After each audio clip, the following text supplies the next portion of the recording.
Have you ever wondered why our local graveyards are well forested? In fact, with forest degradation on the rise, graveyards have their forests intact. What could be the explanation? Well, culturalists believe it's the fear of provoking the spirits of the dead which reside under the shade of the trees. They point to Sapitwa in Mulanje and Kuluvi in Nsanje, where such beliefs have helped to preserve the forest reserve.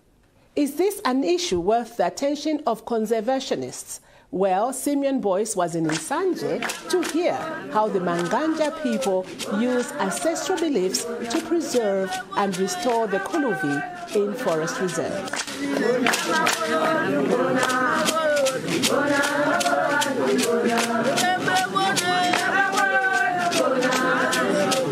When you visit Nsanje, one thing that you are quick to notice is the effect of Cyclone Freddy, which hit the district in March this year.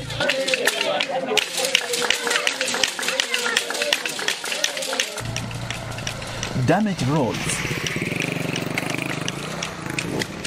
open gullies, and washed away fields serve as a reminder of the devastation nature can do if not cared for. The cyclone hit the hardest in areas that have been degraded of their forest cover. In Nsanje, forests are vanishing fast. Illegal loggers, charcoal producers and timber makers have plundered the natural forests, leaving the hills treeless, heavily exposed and prone to mudslides.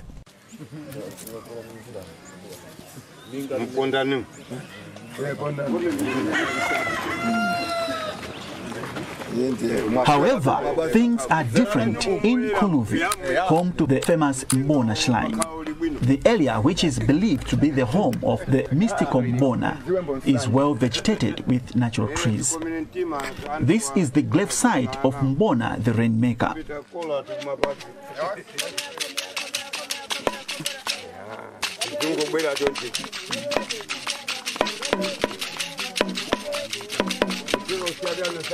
Mbona was beheaded and his body was buried in Ndiwone wetland, while his head was buried here in Kuluvi forest.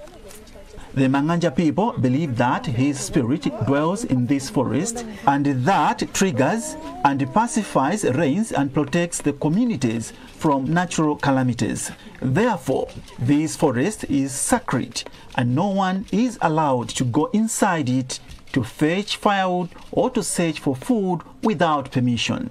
Kuluvi Forest is a protected place. It's where Mbona's head was buried. Therefore, people are afraid to go in the forest and plunder trees.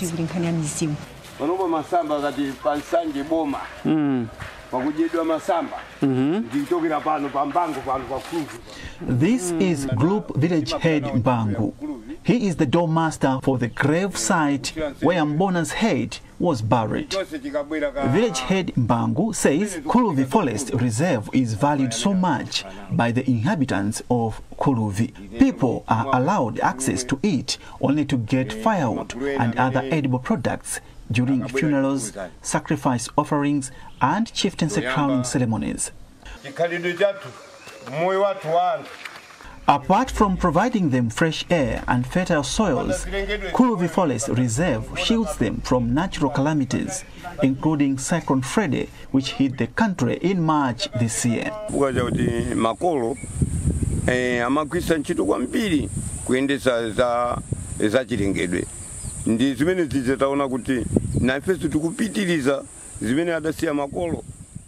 Our ancestors were custodians of nature, so we are continuing with this custom because there are benefits.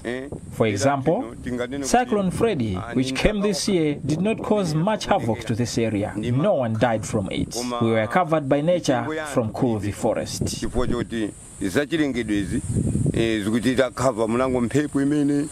Kapena madzi oti akukulule monga mene mukuona Kuluvi misinji likutali kwambiri koma phiri ikulephera kuti yapasule Kuluvi yapanga khapa kwambiri.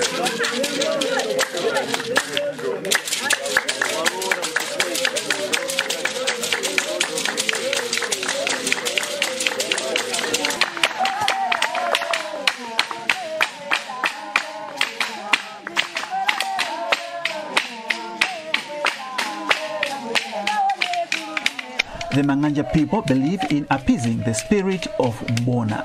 Every year, his followers, both young and old, converge at a Mbona shrine in Kuluvi to offer sacrifice and ask for good rains and bumper yields.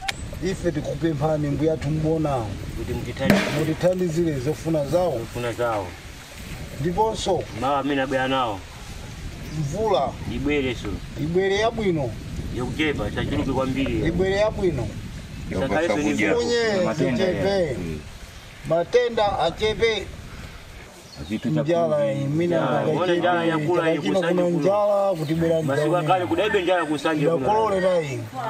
For example, both men and women must be topless while wearing a black cloth and barefoot when entering the shrine. They are supposed to forego their conjugal rights and responsibilities at least 24 hours prior to the event. If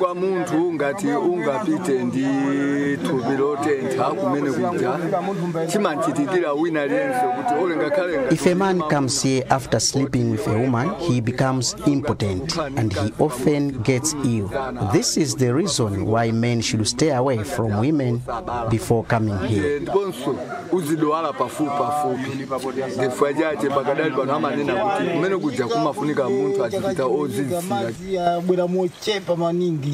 Beliefs like these have earned the admiration of ecosystem researchers who are from Lilongwe University of Agriculture and Natural Resources, the Environmental Affairs Department, Mzuzu University and Department of Culture. They are interested in understanding how indigenous knowledge can be used to enhance environmental conservation policies without using force. We've moved around the forest and they've showed us diversity of plants, tree species that are of much value in terms of food, in terms of medicinal value. They've shown us how they are able to manage the Kuluvi forest, being guided by the traditional laws that they follow about Mbona. And we've learned a lot on how they value these traditional species, and they're able to take responsibility personally to take care of Kuluvi. I would urge fellow Malawians and other communities outside Kuluvi to learn what Kuluvi is doing, and they are also ready to expand Kuluvi by planting other indigenous trees to make Kuluvi big enough, large enough, and benefit from what they are benefiting now in terms of food, in terms of medicine, and many things.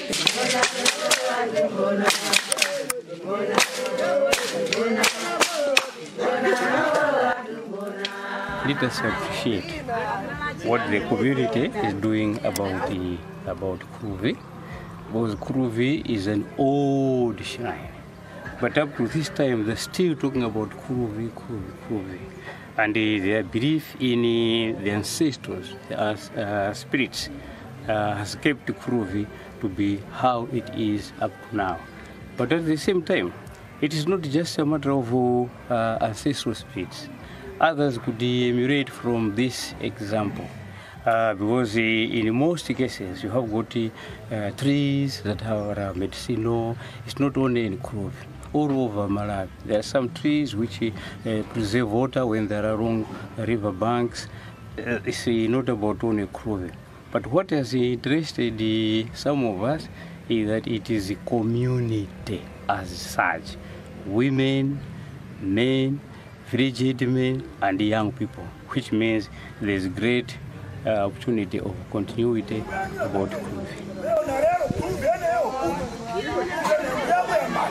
The researchers have extended the research to other unique sites in Mulanje, Rumpi, Nzimba, Kata Bay, Salima, Lilongwe, and Zomba. Assistant Forestry Officer from Nsanje, Thompson Nkwezeka, says the preservation of Kuluvi forest is proof that good collaboration with community leaders, such as chiefs, is crucial in the preservation of forests across the country. Kuluvi forest is one of the forests in Nsanje, which is being managed by local people just because of the cultural background or the religious belief which people in Sanje have towards Kuluvi. So just because of that, they are really managing well it without any problems, without maybe using guns or whatever, but just using local knowledge. Kuluvi Forest will remain a fascinating place, spiritually, culturally, and conservation-wise. It's an example of how people use their ancestral beliefs to conserve and protect the environment. In most places, it's graveyards that are stocked with forests. Perhaps Kuluvi will provide better lessons to other communities. For Beyond the Headlines, this is Simeon Boyce in Nsanje.